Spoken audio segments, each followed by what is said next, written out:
Hi, everyone. Welcome to a family meeting. My name is Cindy Havington, and I'm the founder of Curious Neuron. If you are new to Curious Neuron, welcome. Curious Neuron is all about bringing you science that is relevant to child development and parenting. I have a PhD in neuroscience, and I am a mom of three, and I have left research, but love reading about, child development and brain development. And I want to make sure that you have access to this science because it's important. I don't want to give you my opinion. I just want to talk about what I've read. During family meetings, what I want to do, and I'm trying something new today, is I'm going to break the family meeting into three different parts that follow the model that I have here at Curious Neuron to thrive as a parent. So first, we need to nurture ourselves, and that's what we're going to do today. We're going to talk a little bit about our inner voice. That's the topic I wanted to choose today. Then we will talk about today's topic, which is how to help you thrive. I have five little tasks that you could do that will help you thrive as a parent.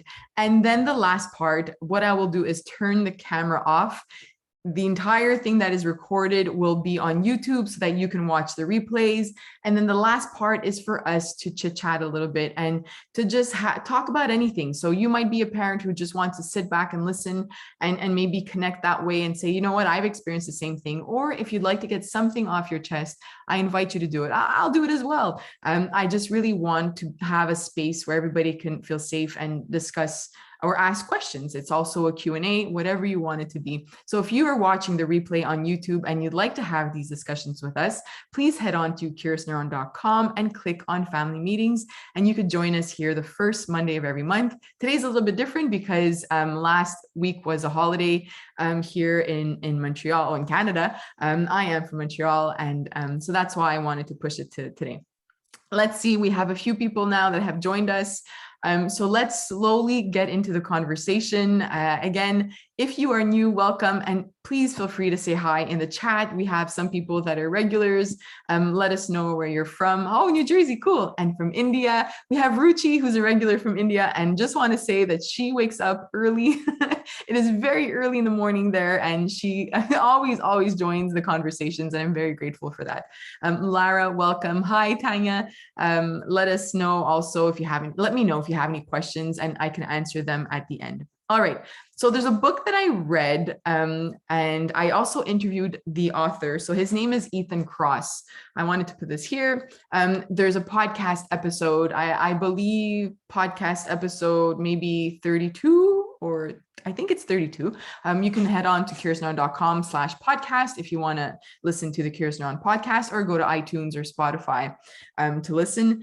And there's something in here that I think it's one little tiny thing that makes a huge difference. So what the book is about is our inner voice, and what he studies is the inner voice. But the reason why it's called chatter is because sometimes our inner voice can be motivating, and other times our inner voice is not motivating, right? It kind of puts us down.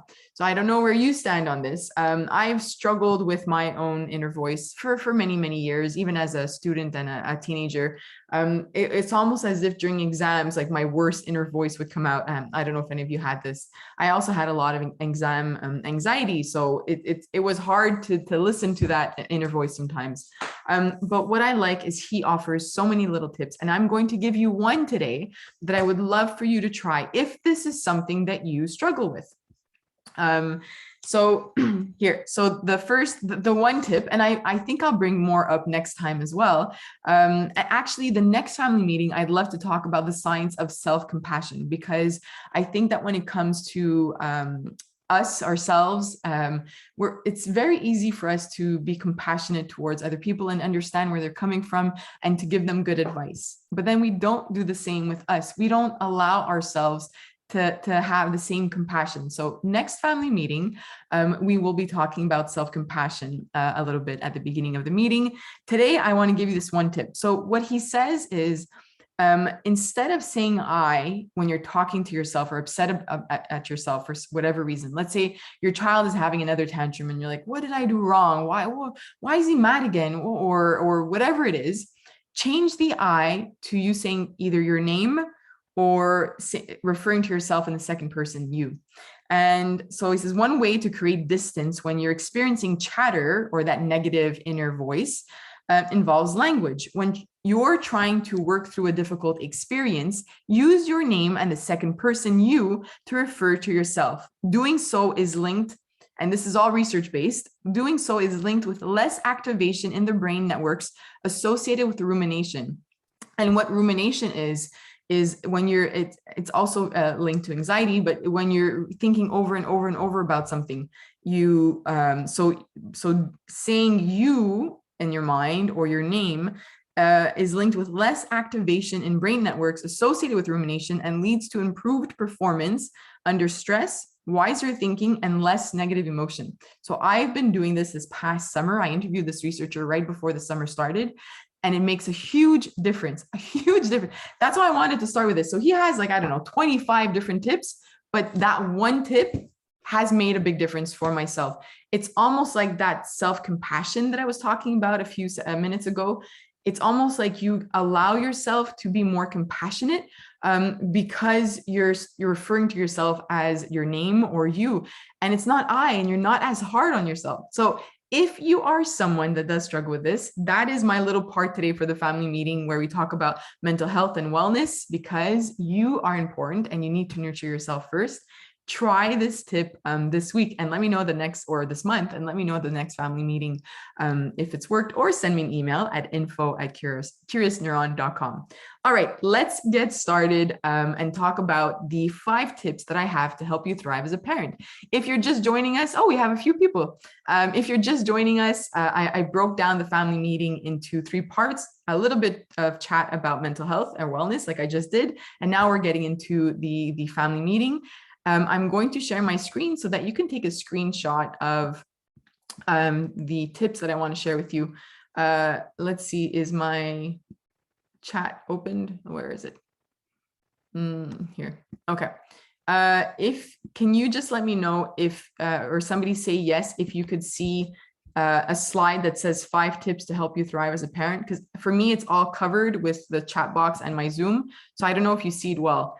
If you do see it well, take a screenshot of it. Yes, you see it. Thank you, Ruchi. Be your own best friend, right? Yes, I missed your comment. Yes. Okay, so take a screenshot and then I will remove the slide if you want a screenshot.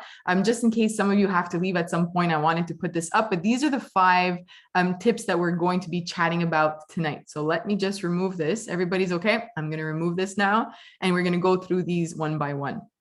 So as you see in this slide, oops, I just changed my screen. The first one is to nurture yourself, which is links from that mental health aspect and wellness that we just spoke about. And the reason why this is my first tip when it comes to helping you thrive is because I don't know if you've experienced this, but if there's a lot of stress because of work, or let's just say a pandemic, when you're not well, then you are not parenting the same way. I've seen this firsthand as well. And that's what led me. So if you've been following me for a while, in the past year and a half, I've noticed that I need to take care of myself first. And when I go look at the research and I read what's out there, it's always everything about parenting always focuses on the parent itself. So although you're yeah, how do I discipline my child? How do I change their behavior? How do I help them become empathetic? How do I help them be resilient? Everything falls back on us. And it's not to put stress on you, but it's just that just nurturing yourself and remembering that you matter makes a really big difference. And when you nurture yourself, it's not just about taking the moment to leave or step out. If that helps you, that's perfect. But it's not just about leaving, because sometimes you might leave and go somewhere and come back, and then your child has a tantrum or their behavior is off, and you're still going to struggle with it. So if you don't work on, whatever is impeding that or causing the challenge for yourself, whether it's your self-compassion, like we just spoke about, or your inner voice, like we just spoke about, it could be that you have to work on generational cycles, right? So if you're bringing in stuff from the way you were parented and bringing that into your home now, and now you're having the guilt around that, there are ways that you can work through that. So I know that this is probably the hardest one as well. I've only begun this work about a year and a half, 2 years ago. I will share with you next week. I I can't give a review about it because I just purchased it. Actually, I just purchased a couple books, but I just purchased this book. I don't remember, the Mindfulness-Based Emotional Balance Workbook, and I'm going to test it out. I'm going to bring this with me at the next family meeting, so that instead of, let's say, like I just did with the chatter book, where I'll give you a little tip from a book I read, I'm going to start the exercises this month, and then by the time we meet again in a month, I'll have an exercise for you so we can work on this together, because that's part of this whole thing. I hope that you enjoyed the little example from the book Chatter. Let me know in the chat box if you enjoyed this, and if you want me to give you the exercises that I'm doing. You know, everything I tell you, it's not to push things on you. I'm just working on myself, and I want to share this with you. So that's the first tip. Nurture yourself. Always nurture yourself first. It's like that mask thing, right? With the airplane. All right. The second one that I wanted to mention, I want to make sure I get them in order. Children need us to help them build skills. Now, why is that a tip to help you thrive as a parent? If we keep that in mind, that our children need us to help them build skills, then in the difficult moments, it's almost bringing in that compassion part. In that difficult moment where your child is behaving like through the roofs, you know, like just not the way you were hoping, you're somewhere, you're at a family member's house, or it's at the end of the day, or your child is having a lot of tantrums and you're kind of struggling with your own emotion regulation. Sometimes understanding that it's their way of communicating something to you, because even if they're 4 or 5 years old and have the words, they don't have the emotion regulation skills yet. They're still building those. So that means that they might have the words, but they can't link the words to the emotions. And it might come out as a tantrum or acting out in behavior. So we just have to remember that they need our help. They need to build certain skills. A child who is whining, perhaps there's a skill that they need to work on. Perhaps a child who's having tantrums is really struggling with language, and they need us to help them with their language abilities. Perhaps and emotion regulation skills too. These are all skills that they're going to build along the way. So if we look at it that way, for me, it's helped me understand. And this is from research. They need. A lot of the studies look at behavior and discipline. And in the end, discipline is not about a timeout. Discipline is about, not that timeouts are wrong, but in addition to showing them, you know, what behavior was wrong, we also need to teach them something. We need to show them what we would expect from them. So just like a child running into the street, of course, we're going to say no, yell, or get mad because that was dangerous. But then what is the yes, right? So we need to show them, this is the no, you don't run in the street, but it's okay if you walk along the sidewalk. You know, it's okay if if we're playing in the front yard, you could stay on the grass or on the driveway, but you cannot walk on the street. So whenever we say no to them, we have to teach them, we have to offer them the skills of what is right and what is wrong. So that's what I mean by just always, how did I word it? Always remembering that they need us to help them build skills. Because I think in the day-to-day parenting, when we're stressed, we're tired, we kind of look at it sometimes as they're just getting to us, and it might look like that, but it's not. They're really trying to communicate something to us. So I hope that second one is helpful. The third one I wanted to discuss with you is another hard one. It's setting boundaries. And you might say, like, okay, what do you mean by boundaries with my child? Well, I mean with everything. Setting boundaries is something that I've only begun doing, and it feels good. It really feels good. It could be boundaries with friends, with your partner, with your child, with your family members, with your in-laws, with your own parents. You are allowed to have boundaries. I'm going to say that one again. You are allowed to have boundaries. The reason why I'm saying that twice is because I had to learn that. I had to keep repeating that to myself, because it's almost as if I felt I couldn't have boundaries. Not that I thought about it that way, but only once I started creating boundaries for myself, like literally wrote them down, that I realized I was not allowing myself to create boundaries, almost feeling bad. Like, what are they going to think of me? Are they going to think I'm a bad friend, or a bad child, or a bad in-law? You know, like, and now the more that I'm verbal about having boundaries, and being respectful, obviously, with the way that I establish them.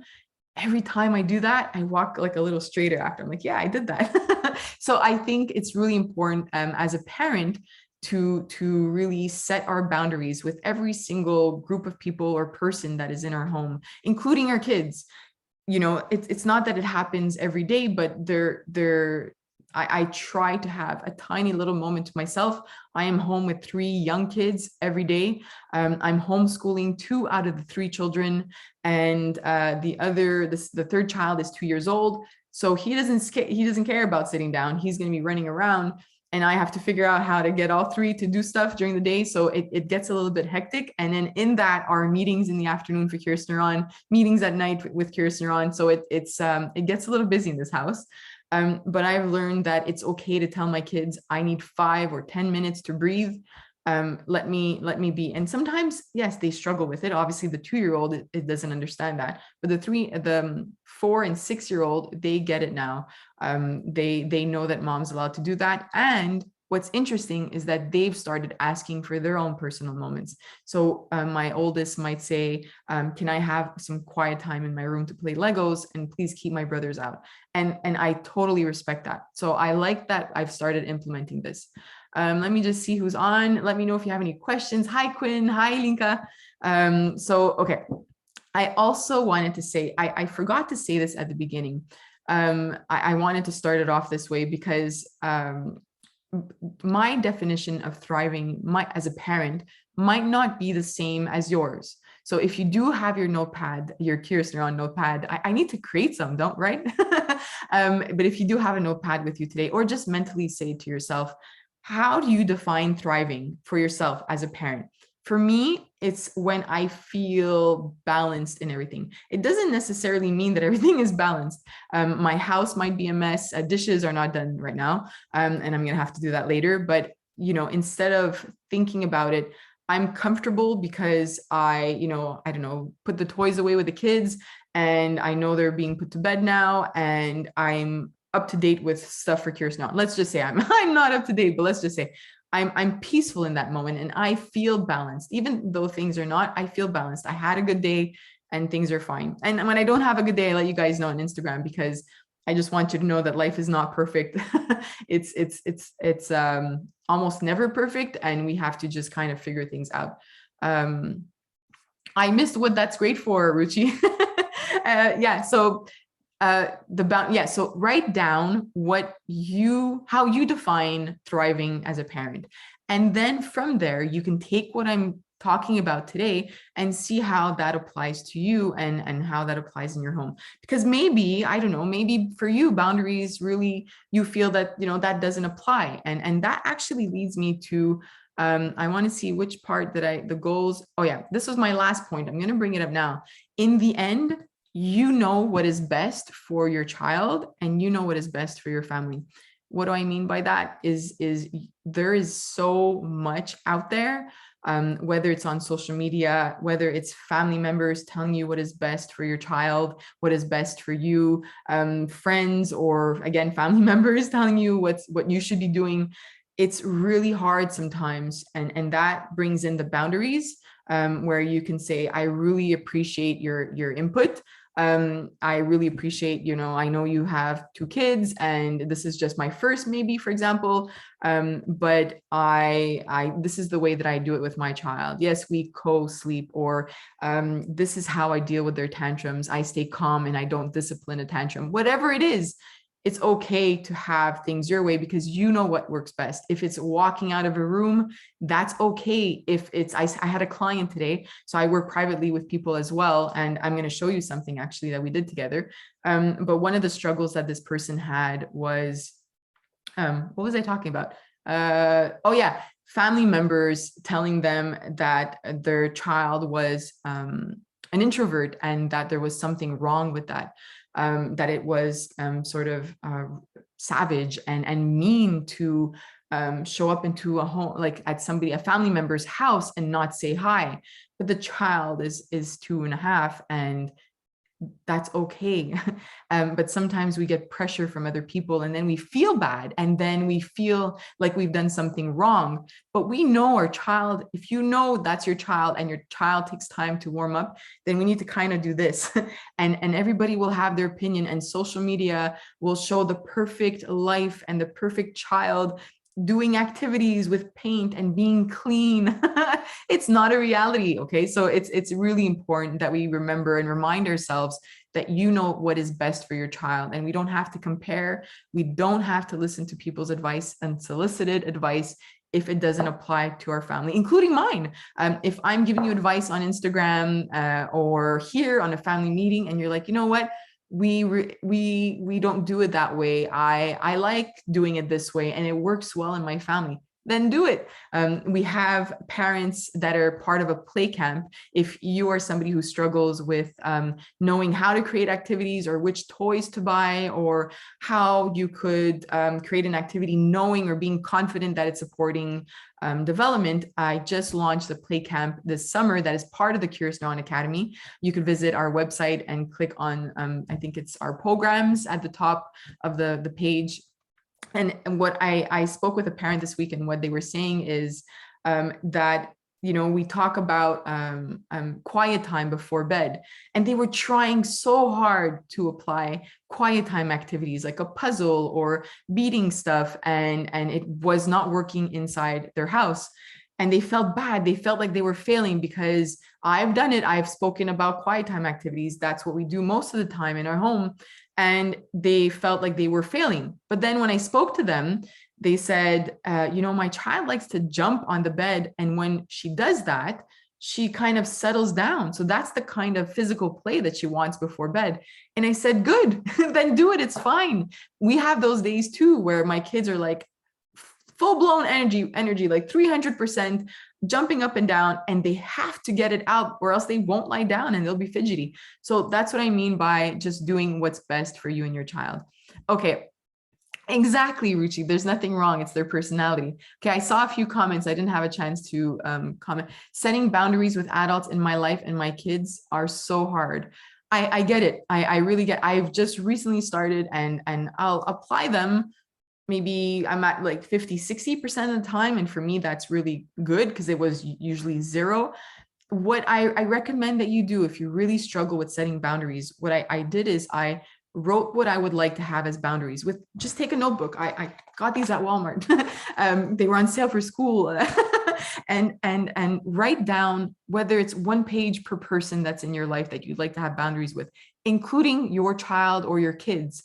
And you can write them down, and you don't have to start applying everything today or this week. You could start with one, the one that matters to you the most, with that one person, with that one family member, whoever it is. Let's say you have a page per person, and then you have a list of boundaries that you would like to work on with them. Then you look back and you say, okay, I really want to start with this boundary with that person.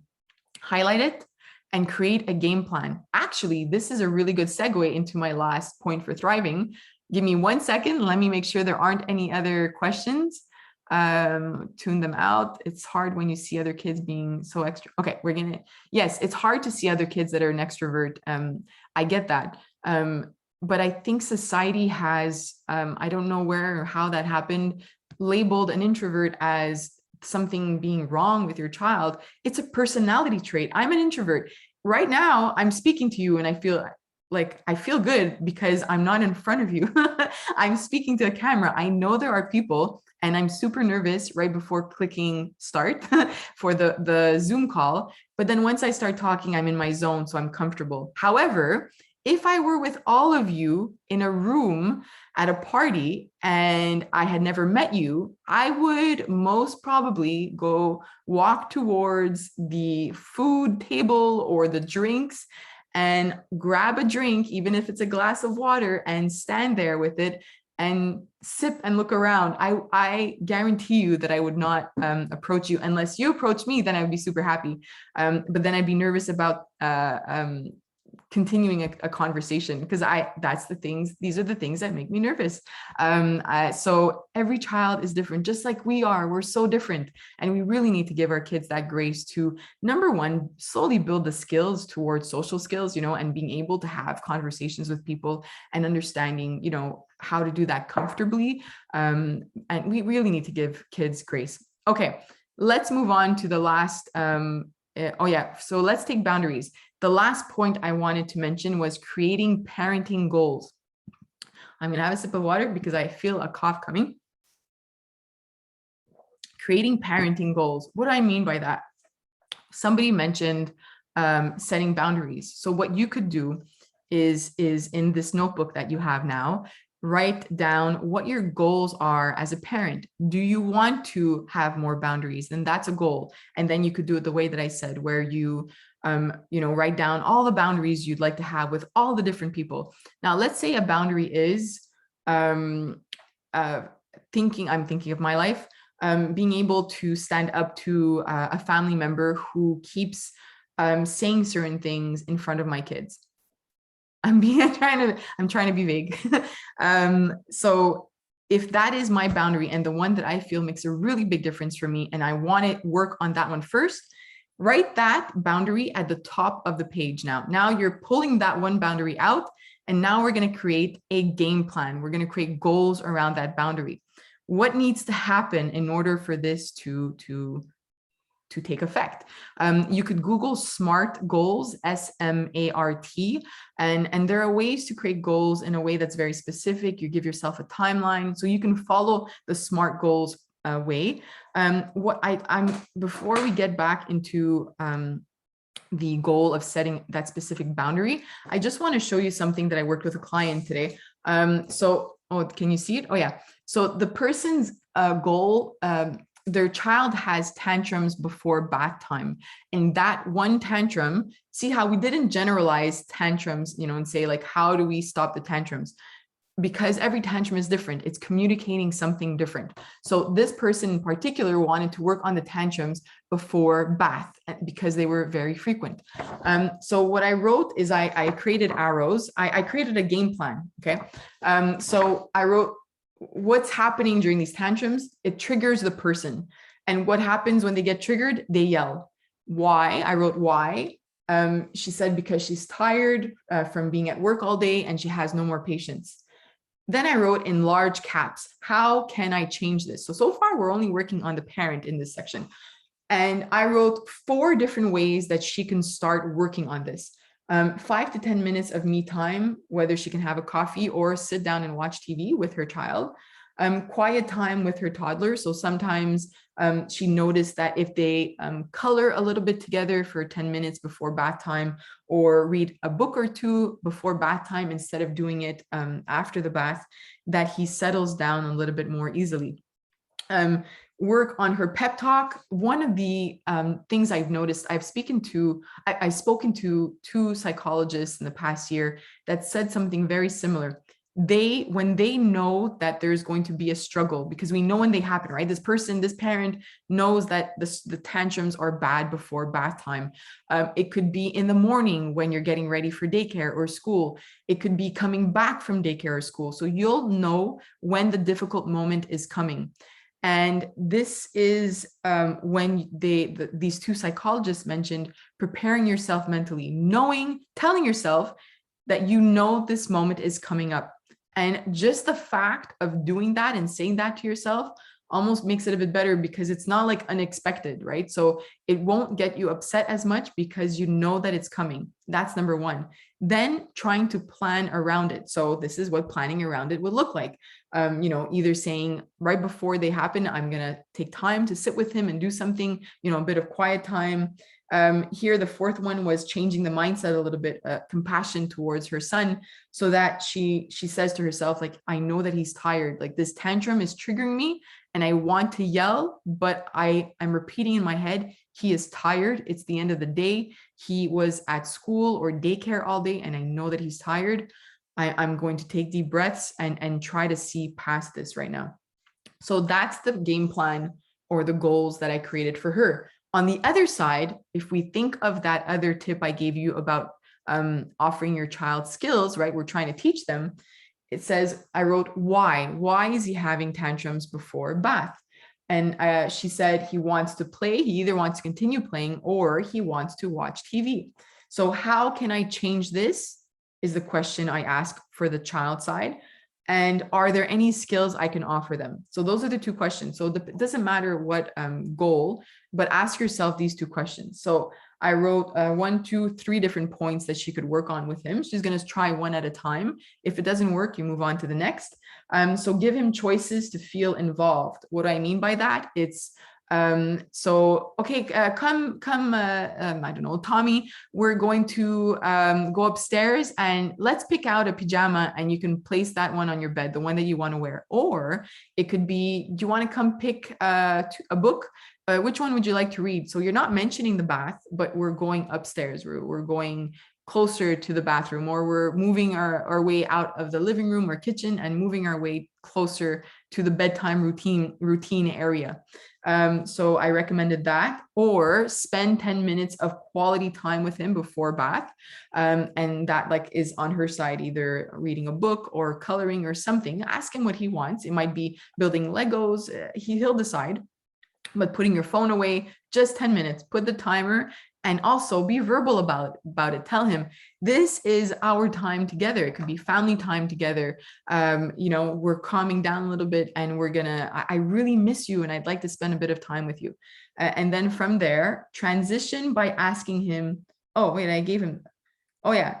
Oh, I wrote 2 of the same. I just did this this afternoon. I have to fix it. So yeah, give him choices and then spend a little bit more quality time with him. The other one repeats itself.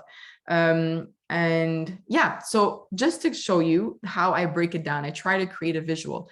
Going back to the person who spoke about boundaries, what I would recommend is you break that boundary up. What has to happen in order for you to be able to establish this boundary or follow this boundary with the person you're speaking with?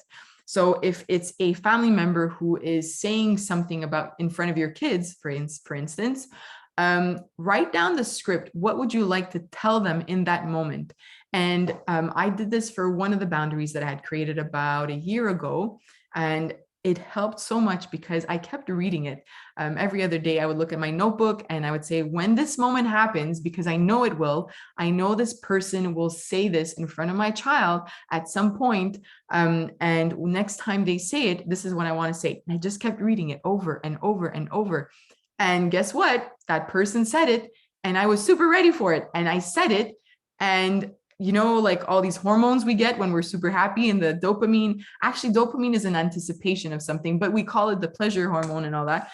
Super like large amounts of release because I felt so good, and it motivates you to do it again.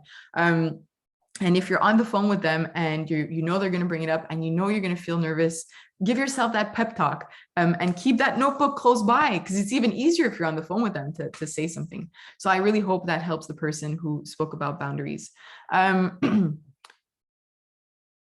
Even my son was a bit shy when meeting new people, especially adults. In the moment I stopped pushing him to say hi to other people, he started doing it. Yes, the same thing happened with my kids. I felt embarrassed when they weren't saying hi to people. We were part of a community center here before COVID, and all the other kids were like, hey, how are you? Hi, hi, so-and-so. And my kids were like beside me, and I was like, oh guys, like, it's okay to go say hi. And then I had to remind myself, because I fell in that trap of feeling bad. And then the moment it took maybe 2 or 3 sessions, I was like, what am I doing? This is not what I preach or what I talk about. And the moment I reminded myself that they know what makes them feel comfortable, and by me allowing them to, or me trusting them, and guiding them, little steps, right? We're always offering our kids skills. What I did with my child is I said, you could smile or wave. If you're not comfortable saying hi, there are different ways of communicating with somebody. So they started smiling. And then the next session, the teacher said hi and they waved. And then 1 or 2 sessions later, they said, allô, because we spoke in French here. And slowly they made their way. And now they're super comfortable with other people. So we have to trust them and offer them as many skills as we can. Let's see, are there any questions? So those are my 5 tips to help you thrive as a parent. I don't know if you were expecting any of these, and let me know if you want me, if there's anybody new here. No, I think we're okay. If there's anybody new here that hasn't seen the screenshot of the 5 tips, I could just put it on the screen for another second so that you can get a screenshot of the 5. What I will do after I let you guys go later is I will share, I'll post all of this on YouTube, and I'll also put this up on my website at curiousneuron.com. So you could search on the search bar family meeting, and you'll be able to find the family meetings and watch the replay videos and take notes if you want to. Yes, please. Okay, did you get that? I don't know if you were able to see it. I only saw the yes, please now. Yes, okay, perfect. Great. So now you have your screenshot. Here is your homework for this month until we meet again in a month. Actually, it might be a few weeks. No, you didn't get that? Okay, I'll share that with you. So your homework is to choose one of these 5 tips to help you thrive as a parent. And just start with one, right? I never want to overwhelm you. Life has enough, we have enough to deal with, but just choose one. Do you want to start creating parenting goals? Do you want to start setting boundaries? Do you want to start reminding yourself in those moments that your child needs skills? It's okay if you didn't have time to write them down. You can take a screenshot right now. I put it up in front of you. If you're on your computer, you can take a screenshot, or your phone, you can take a screenshot. And even if you don't know how to do that, or if you can't, I'm going to have this up on my website, and I'll share the link in my stories on Instagram, or just go on to curiousneuron.com tomorrow. And on the search, there's a search bar on the homepage, and you can type family meeting and you'll be able to find this much easier. Great, I'm glad. All right, I am going to turn the recording off at this point. And if you want to stay for a Q&A and a discussion, I invite you to do so. It'll be a few minutes. If you are watching the replay on YouTube, please join us next time if you'd like. You can visit our website, curiousneuron.com, and click on family meetings. You'll join my mailing list and get the Zoom link for the next family meeting. So thank you for watching on YouTube, and I'm just going to say goodbye.